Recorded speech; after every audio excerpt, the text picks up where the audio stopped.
సినీ నటుడు మోహన్ బాబుకు చెందిన విద్యా సంస్థల్లో సంక్రాంతి సందడి మొదలైపోయింది. రంగంపేటలోని విద్యానికేతన్లో నిర్వహించిన ముగ్గుల పోటీలు ఆద్యంతం ఆసక్తికరంగా సాగాయి.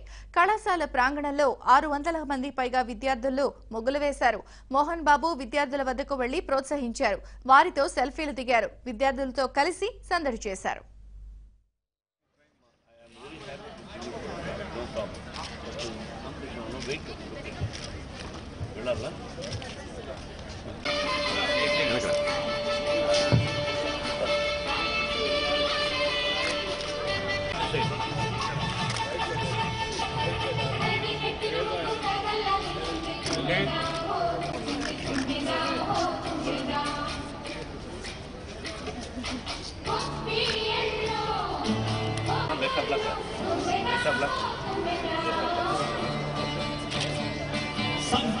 ఎవరైనా ఎక్కచ్చు నా వెనకాల ఎవరైనా కెమెరా ఉండేవాళ్ళు ఎక్కడ నో ప్రాబ్లం స్టార్ట్ ఇమ్మీడియట్లీ.